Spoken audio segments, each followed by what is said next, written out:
الدنيا. هذا البرنامج برعاية مركز الدكتور بندوار عدنان محمد في جراحة الوجه والفم والفكين، التجميل وزراعة الأسنان.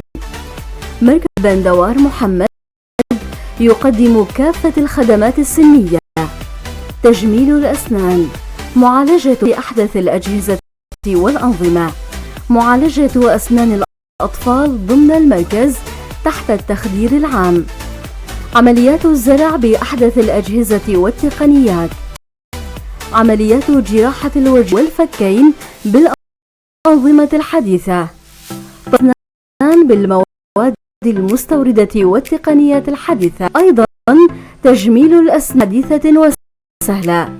ولا ننسى الشهيرة مركز الدكتور بندوار عدنان محمد، قامشلو بجانب مشفى الرحمة. للحجز والاستعلام هاتف 433 ميري.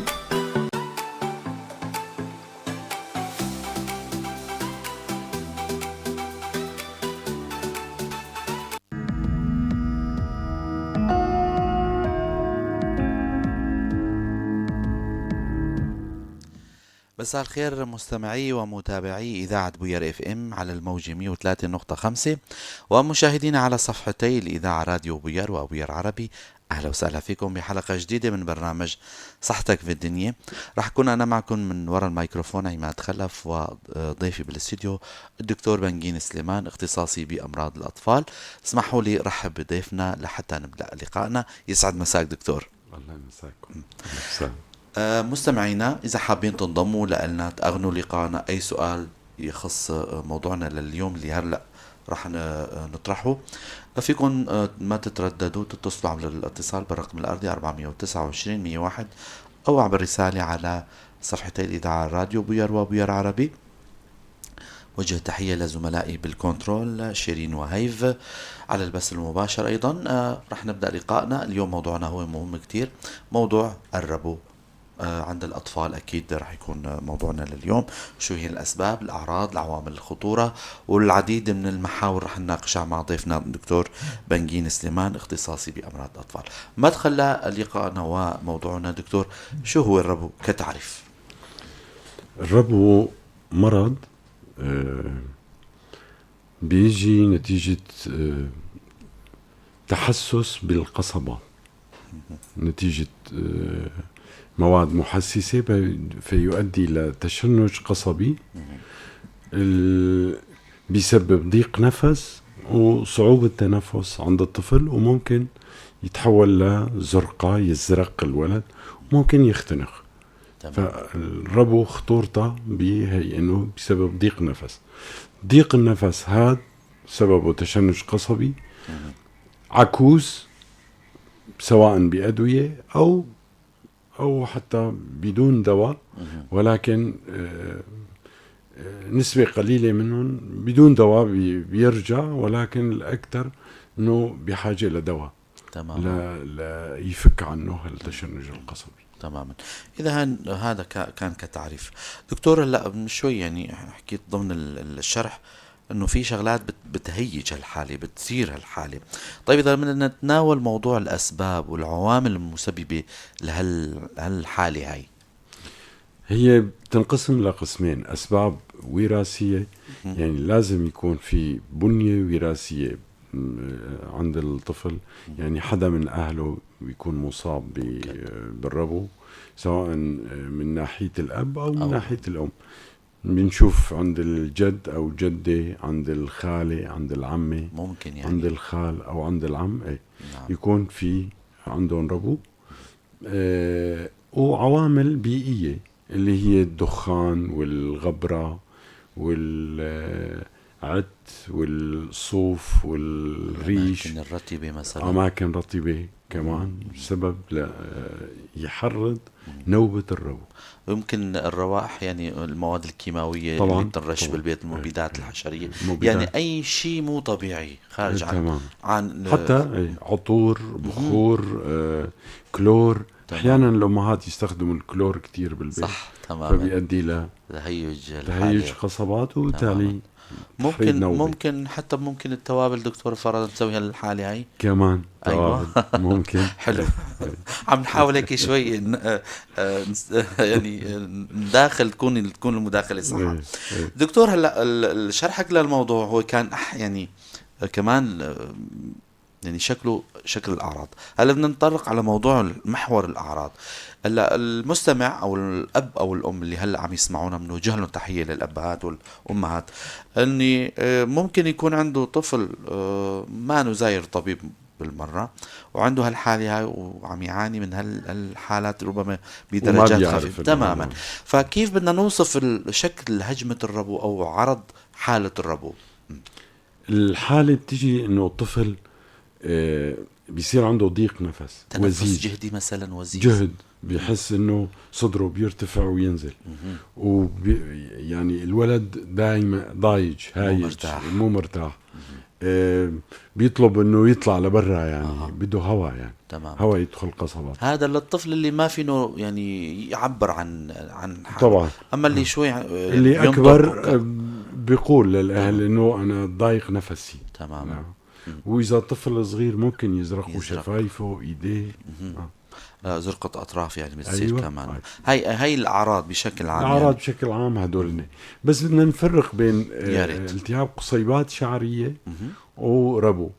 التهاب قصيبات شعرية كمان بتجي نفس الأعراض، ضيق نفس، بيجي بعد رشح وسيلان أنف، عطاس، وبعدين بينزل على القصبات بيسبب التهاب قصيبات شعرية. هذا له أسباب تانية تماما. له سبب فيروسي اللي هو respiratory syncytial virus، هو المسبب الأعمار عادة الربو بيجي بعد السنتين، سنة ونص، سنتين وفما بعد. هذا كنت بدي أسأله. أما الأعمار الأصغر غالبا بيكون في التهاب قصيبات شعرية، خاصة بفصل الشتاء يعني. بتجي الأعراض تقريبا مشابهة لأعراض الربو. بالسماعة لما نسمع وزيز، ضيق نفس، تطاول، زفير، هيك مشابه للربو يعني. ولكن العمر لا يتماشى، وغير هيك إنه ممكن ما يكون عنده وراثة بالربو هذا اللي جاي. فنتوجه إنه هذا عمره صغير، غالبا التهاب قصيبات شعرية مو ربو. أما الربو بيكون بيجي بدون حرارة، ضيق نفس بس على الحلم تماما، وممكن يزرق تماما. إذا دكتور بتشخصوا الحالة غالبا عبر القصة المرضية وأسئلتكم للأب والأم اللي عم يجوا معه. أكثر شيء السماعة بالإصغاء. إصغاء الصدر بيعطيني مركب اللي هو بنسميه تشنج قصبي، وزيز وتطاول زفير. تماما. إذا دكتور هلا هالمعلومة هاي كانت جدا مهمة حقيقة، موضوع إنه الطفل ما رح ينصاب بالربو إلا بعد عمر السنتين، ولا كيف؟ أيوة. للتوضيح يعني هيك حابب الخط العريض توضح لنا إياها يا ريت. غالبا يعني ما بنحكي بالربو إلا بعد السنتين، سنة ونص لسنتين. تماما. بس لما يكون مثلا الأهل نسألون إنه في عندكم حالات ربو، الخال، العم، الجد، الكذا، بيقولوا إيه، فبنتوقع هذا اللي عنده التهاب قصيبات شعرية ممكن يصير عنده ربو، أو اللي جاي بسعلة بسيطة كذا وارد. ممكن يتحول لربو مستقبلا يعني. أما تشخيص ربو غالبا العمر له دور يعني لنقول إنه هذا ربو، لأنه الربو بدك مركب تشنج قصبي لتشخصه.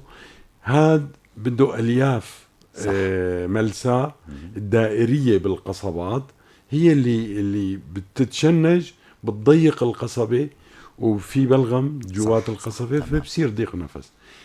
لعمر السنة ونص لسه الألياف العضلية لسه ما تشكلت. تمام. فما راح يجيني ربو بمركبته انه الكذا الا بعد السنة ونص تقريبا. تماما. يعني ليصير تشنج، العضلة تشتغل تتضيق، بيعطيني المركب التشنجي.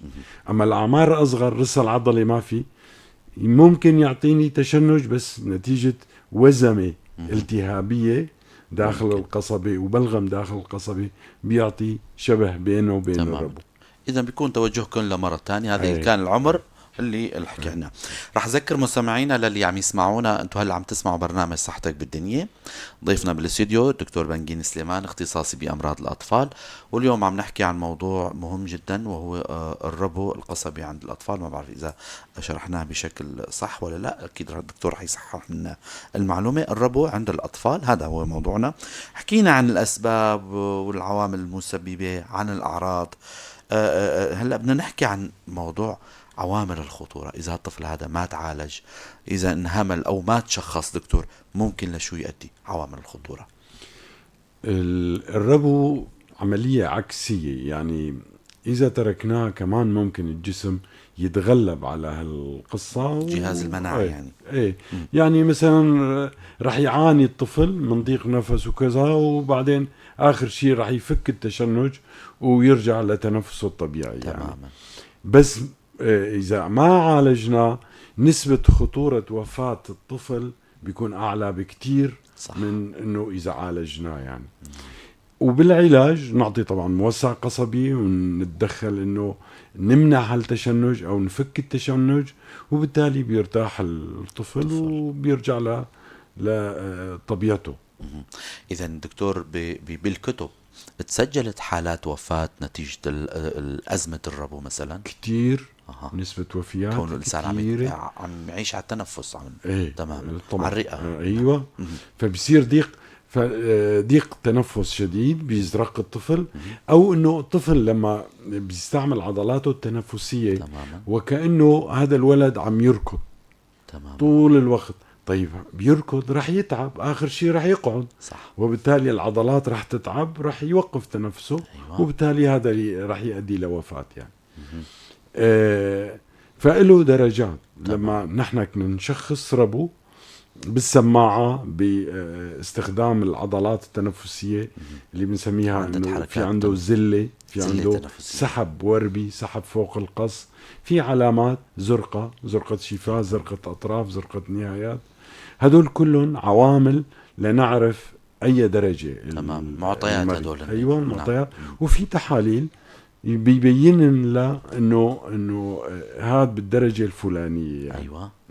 فممكن درجة أولى خفيف، بنسمع بس شوية وزيز، بس الولد لا تعبان ولا كذا، هذا درجة أولى، فممكن نمشي على الشراب يعني. له خطة علاجية خاصة بهالمرحلة هاي. تماما. درجة تانية بيكون شوي أشد، بس لسه ما وصل لمرحلة الزرقة، في شوية سحب بالأورام، بس كمان الولد نوعا ما كويس، في سعلة، في شوية ضيق تنفس، بس كويس.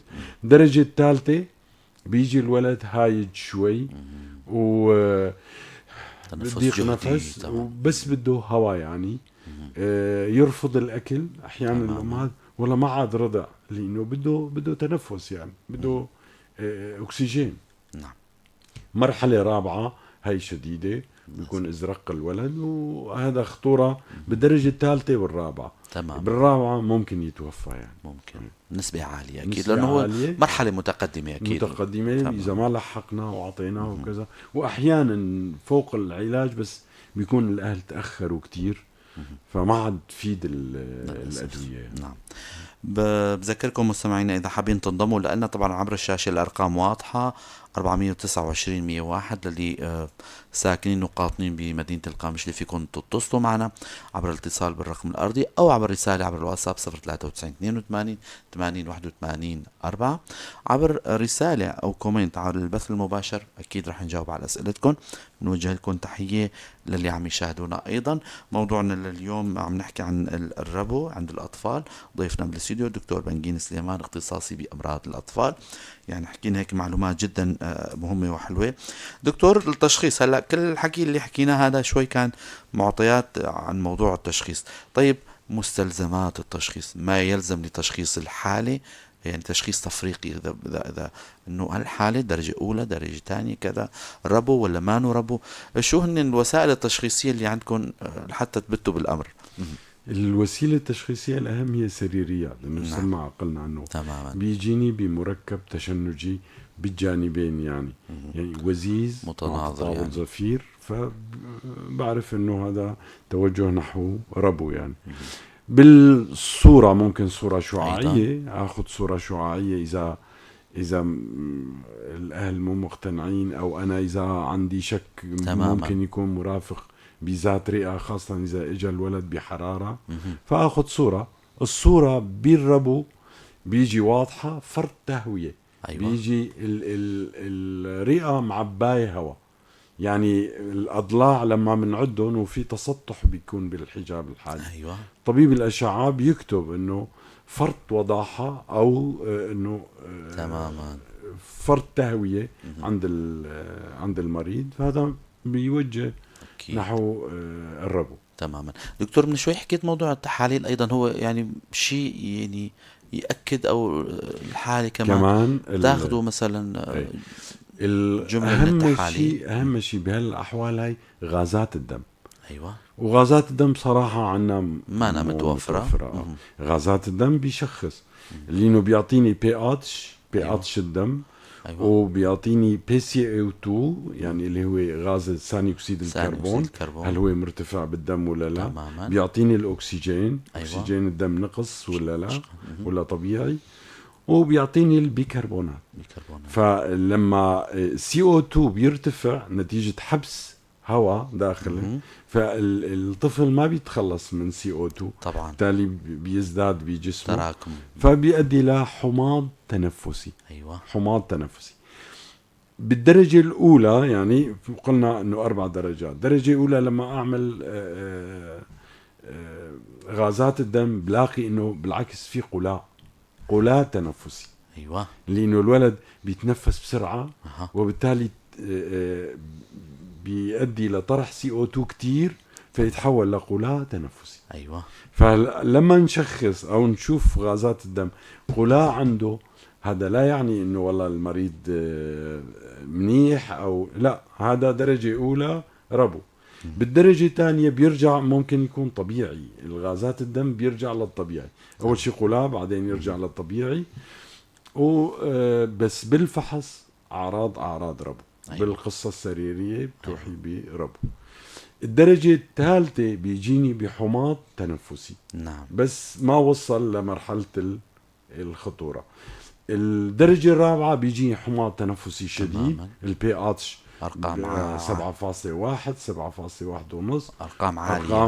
أرقام توحي إنه الولد فطسان يعني. تماما. إذن هي تحاليل إصغاء، أو الدرجة الأولى الإصغاء بالسماعة بيوجهك له، سواء كان وإذا كان في حرارة أكيد بتوجه لشيء ثاني، وبالإضافة إلى صورة شعاعية بسيطة للصدر. تماما. وهالموضوع الغازات الدم اللي ذكرت أنه مو متوفرة. بعد التشخيص دكتور أكيد بتوصلوا لموضوع العلاج ووصف العلاج لهالطفل هذا.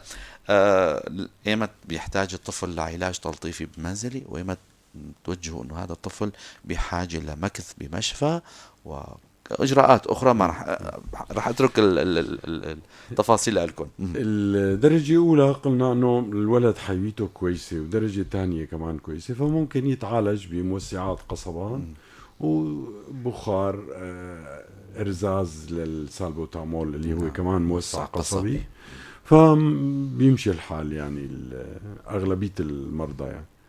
وخلال فترة 3 أيام ل7 أيام بيرجع التشنج القصبي بيفك، وبيرجع الولد لطبيعته.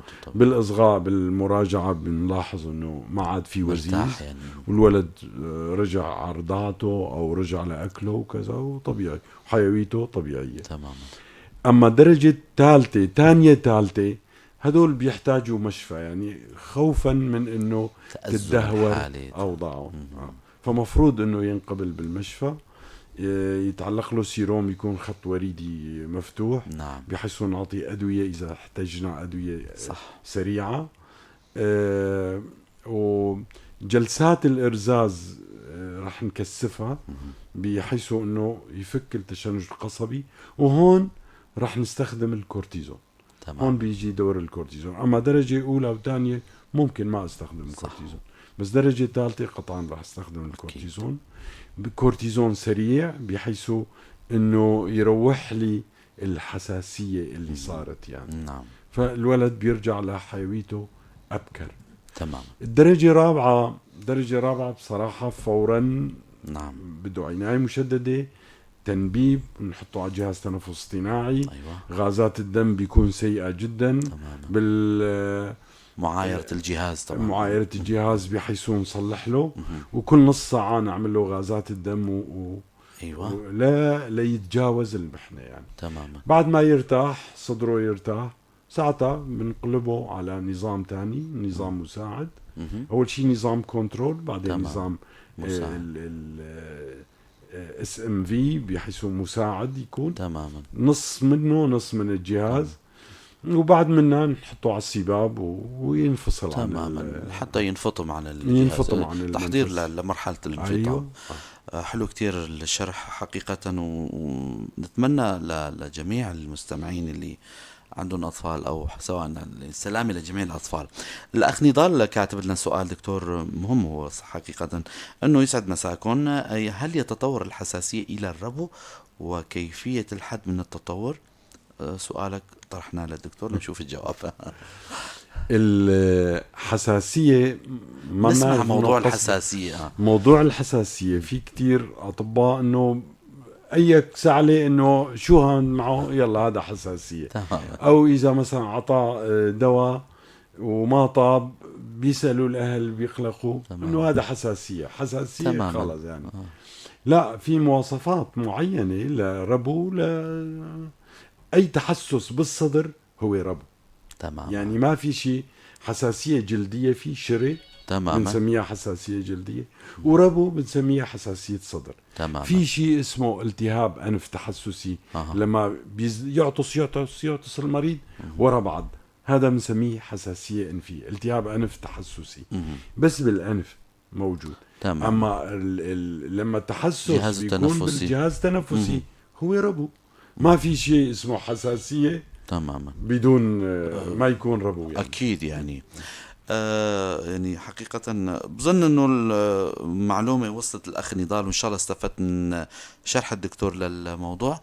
ما بعرف زملاء بالكنترول عم يتلقوا تليفون، إذا في تليفون كمان رح نذكر مستمعينا إذا حابين تنضموا لنا تأغنوا لقائنا ما تترددوا، تتصلوا على الرقم الأرضي 429-101 أو عبر الرسالة عبر البث المباشر على صفحة الإذاعة راديو بوير وبوير عربي. فيكن عبر الرسالة عبر الواتساب 093-82-81-4. رح نعطي السماع للدكتور لحتى يسمع المتصل. ألو، مساء الخير. مساء الخير. أهلا وسهلا دكتور، إذا تحب سامعينا دكتور؟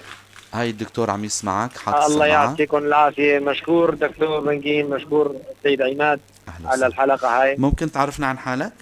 أنا اسمي رياض المقامشلي. أهلا وسهلا. صراحة موضوع كتير يعني وكتير يعني ضمن اهتماماتنا، يعني كونه نحن صراحة حاليا عم نعيش بالمنطقة بظروف شوي استثنائية، وفي كتير سيارات وفي مولدات صراحة يعني أغلب الناس صارت يعني من معرضين إذا ما كانوا بالأساس مصابين بأمراض الصدر يعني بشكل عام.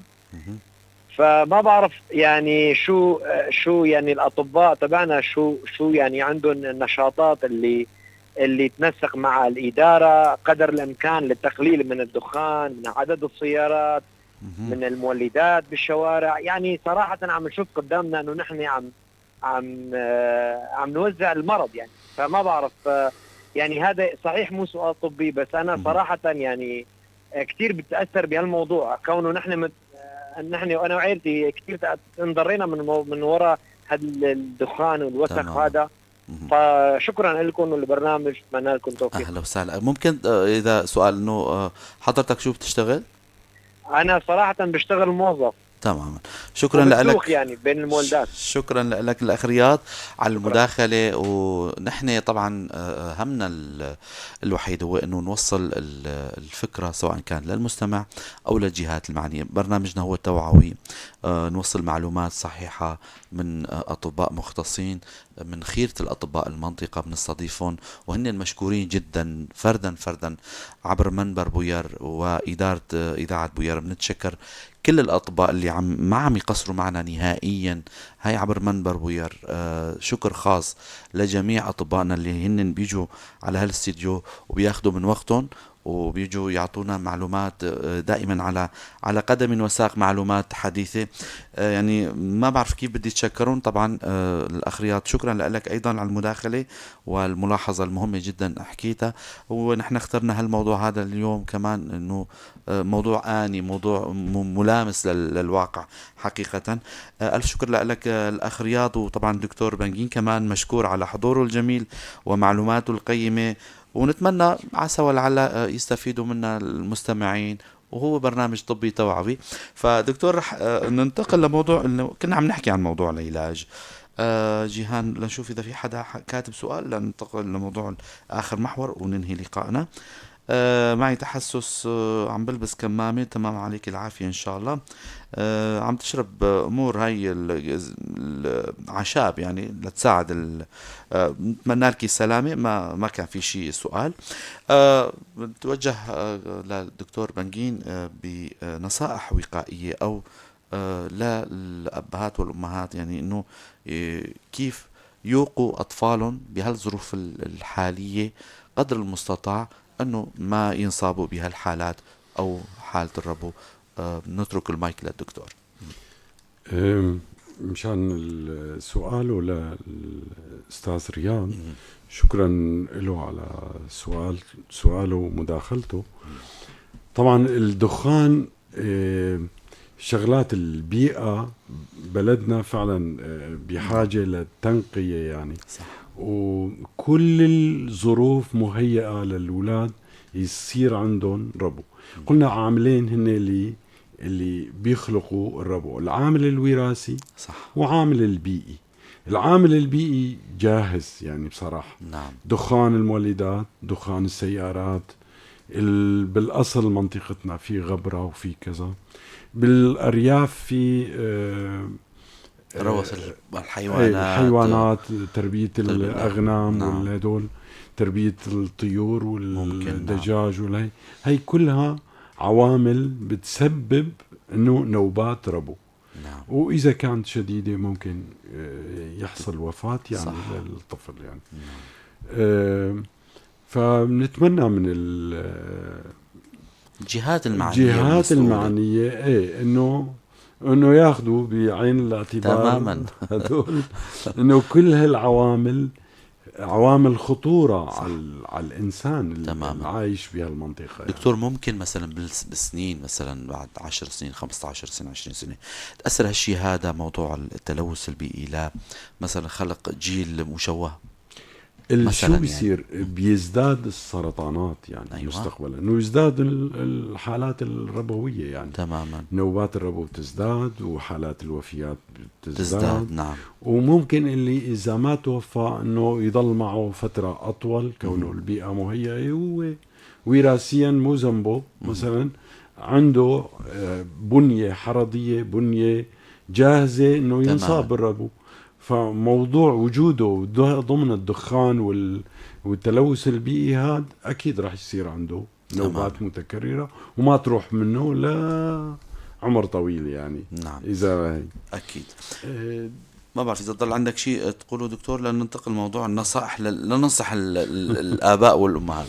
النصائح إنه الأمهات بالبيت اللي عندها حالة تحسسية أو في بالعائلة ربو يعني تحاول ما تستعمل الكلور، المواد الكيماوية والمعطرات نعم. عطور، البخور. أحيانا في بعض الناس كل يوم تعمل بخور بالبيت. تمام. أو كل أسبوع بخور. هدول بيؤدي لمشاكل. نعم. الأب والأم إذا كانوا مدخنين وخاصة إذا كان أرجيلة. الدخان الفحم قاتل بالنسبة لمريض الربو. أيوة. لأنه هذا بيعطي CO مو CO2. CO بيرتبط بالكرية الحمراء وما عاد تفك منها. فبيصير ضيق نفس أشد يعني فينا نشبه أنه نسبة النيكوتين فيه أعلى. مو نيكوتين. نيكوتين مادة تدخل على الدم وتوسع الأوعية. بس هاي غاز بيتطاير. الاستنشاق فيه بيرتبط بالرئة، بالقصيبات أو الشعيرات، بالكرية الحمراء. الخضاب. أيوة. هيموغلوبين مع CO بيعطيني خضاب مكربن، نعم. وبس صعب انه يفك. هلا خضاب مع CO2 يفك يعني بسهولة يعني، بينما CO اللي طالع من الفحم ما بيفك كتير، وحتى ممكن يعني يختنق المريض وما يزرق، ما بيبين عليه يعني انه علامات بالعيان. أيوة. يعني. بالCO2 بيزرق وممكن يعني اما CO اخطر. فمشان هيك الارجيله كتير خطيره، خاصه بالبيت ومريض عنده ربو، او في طفل، او في حدا عنده ربو عنده حساسيه بالقص. الحيوانات الاليفه، الحيوانات كمان مثلا قطط. اغنام وقطط وكلاب وهدول كمان الوبر عندهم بيعطيني شيء محسس للقصبات.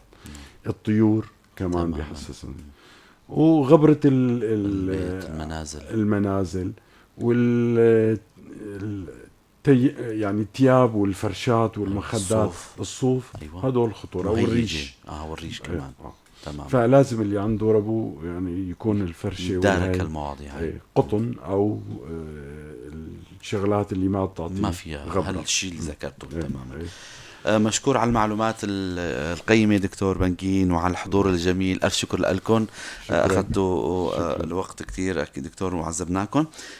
مستمعينا شكرا لكم أيضا على حسن المتابعة، على أمل نلقاكم الأسبوع القادم بضيف جديد وحلقة جديدة. تضلوا بخير وسلامة أنتوا وأهليكم.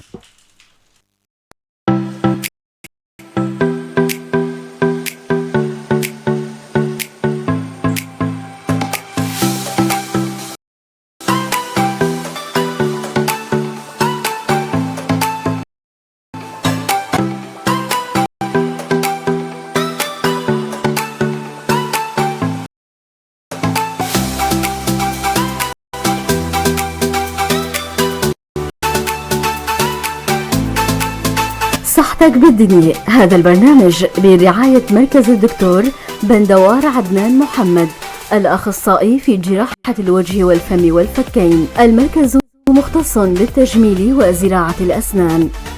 مركز الدكتور بندوار محمد يقدم